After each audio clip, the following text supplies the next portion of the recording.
I love technology, especially technology that makes my life easier, which is why I quickly accepted Momotion's offer to make a video on their brand new LUBA 2 fully robotic lawnmower. And after testing this for the last 6 weeks and arguably spending more time with it than my 2 children, it dawned on me that this is the first piece of automated technology that I own that has spinning blades attached to it. And with that in mind, I want to make sure that this lawnmower feels that I'm treating it with respect. So in this video, I'm going to be building it its own luxury garage for it to rest in and have a good time in between cutting my lawn.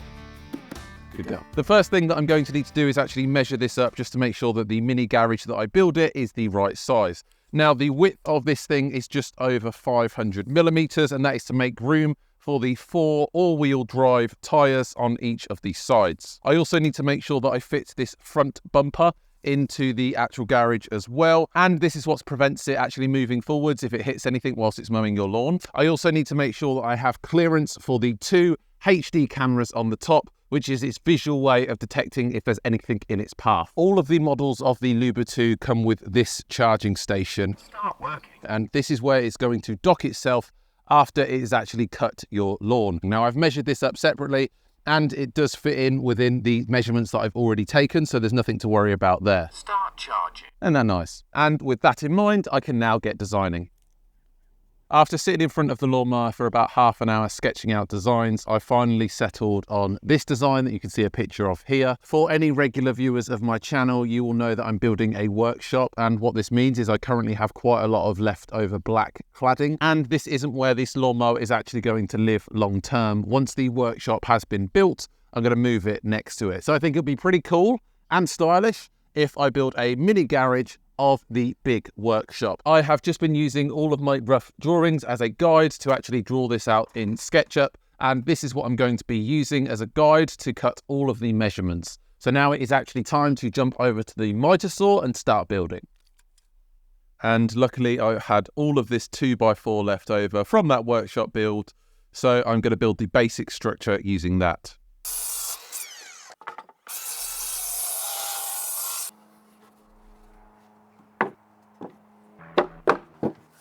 Now all of the pieces of timber I'm going to need have been cut. I'm now going to pre-drill all of the holes that I'm going to need to actually fix these together, and I'm also going to need to dig out some pretty long screws. So let's get started. And I've just checked everywhere in my shed and I do not have long enough screws. I've used them all in my workshop, so bear with me. I'm just going to pop to screw fix. One eternity later. Now we can crack on. One thing you'll notice here is the table that I'm working on isn't dead level, and that did lead to a bit of a rocking in the garage structure early on. Luckily, that did get addressed when I attached the OSB, but something to watch out for. £7 these screws were. I'm not sure why they're so expensive now.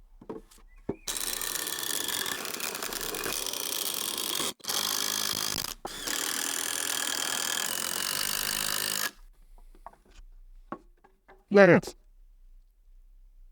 Ow, that hit my...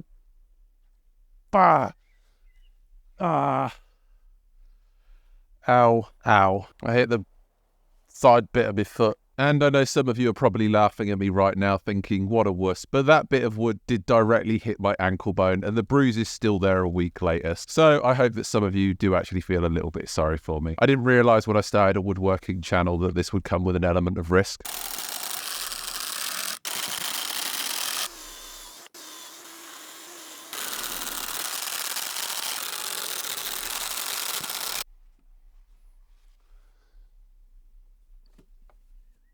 So it looks like that the size of this basic structure is going to work for this lawnmower. There is just one more thing that I want to check, and that is that it can leave the garage as well as reverse back in. So I'll test that now. And it's got to be said that this lawnmower is very impressive. And if you're watching this video thinking this sounds good and you'd like to get one, there is a link in the description, and I would ask that you use it. That is an affiliate link, and I would really appreciate you using it if you are considering buying this lawnmower. It's doing it. Is it going to clear it? Start charging. Nice. Now I know that this is going to work and that the lawnmower can reverse itself into it. The next thing I'm going to do is cover the 4 surrounding walls in some OSB sheeting. And I'll use this as a template to actually mark out where I need to make those cuts.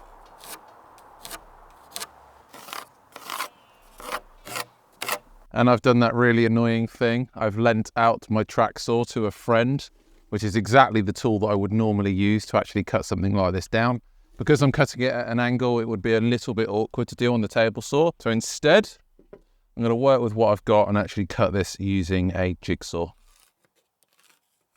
Yeah, super annoying when you lend out tools to a friend. Usually I have a rule which is don't lend out tools because they often come back broken. But in this case, I'm actually getting Evolution's new track saw sent to me soon, and you can expect a review on that in a couple of weeks. Now, I wouldn't recommend passing a huge sheet of OSB board through your table saw, so I am going to first just cut it roughly down with a jigsaw, and then I'll neaten up the edges afterwards. And here is a great example why you shouldn't trust your 2-year-old with a camera. Shout out to Freddie, nice to see you in a video again.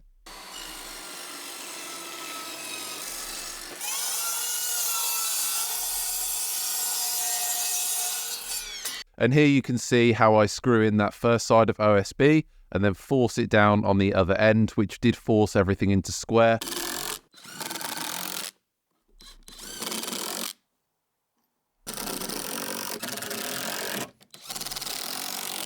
So now all of that OSB board is on the outside of this mini garage. I have just gone through and collected all of the offcuts of black cladding that I've got left over from cladding my workshop. Now this is going to go on the side of the garage, going vertically all of the way around. But before I can fit that cladding, I first need to attach these corner pieces. So I'm going to jump over to the miter saw and cut these down.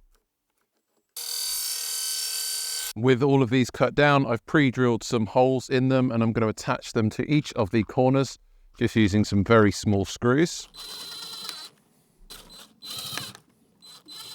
And if I'm honest, I'm not really sure how I'm going to finish the roof yet, but the more I do this, the more I think I'm going to have to take this piece of OSB off and redo it, because I don't think it's sticking out enough, but we will tackle that as it comes. And yeah, I'm calling it, the roof's going to have to be redone.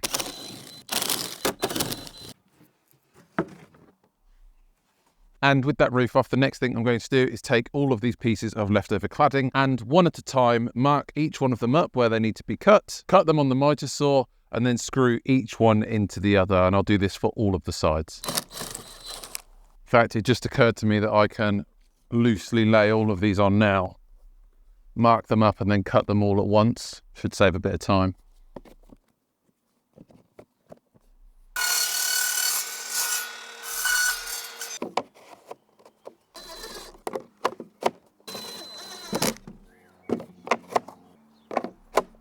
Why the cladding looks so dirty in this shot, I'm pretty sure it's because the sunlight is glaring right at it. I do clean it up later with the sponge and it has come out looking brand new again, so try to ignore it for now and just trust that it looks good in the end.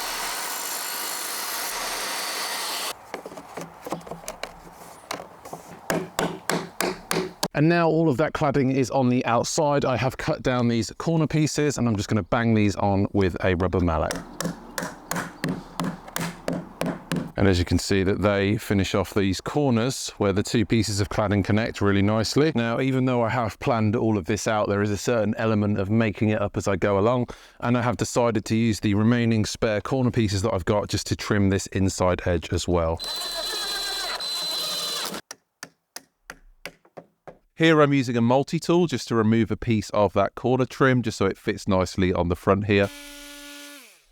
And for anyone sat there thinking this may just be the most over-engineered, unnecessary thing you could possibly make for a robotic lawnmower, well, just know I'm thinking that too.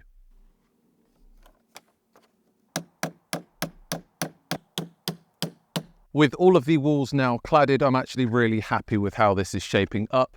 It really does look like a mini version of the big workshop that I am building. The last thing that I need to tackle though is the roof, and to be honest with you, I have no idea how I'm going to finish it.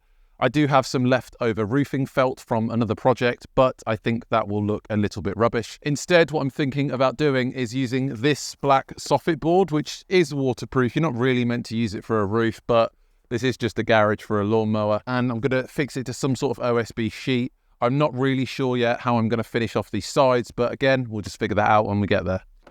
Okay, so I've just cut this new piece of OSB for the roof. I didn't film it because you saw me do that earlier.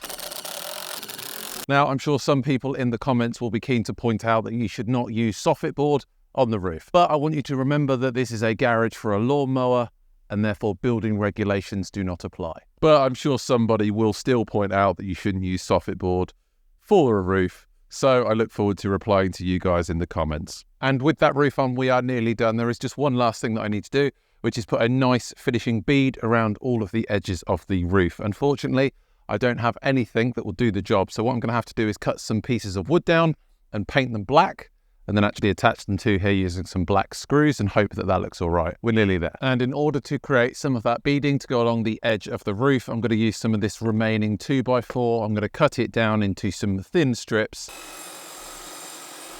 Okay, so now I've got all of these pieces of beading cut down to the correct width that I want for the surrounding area. I am just going to mark up with a pencil where these need to be cut, and I'm going to be cutting them at a 45-degree angle so that when I actually come to fit these on, they butt up nicely together in all four corners.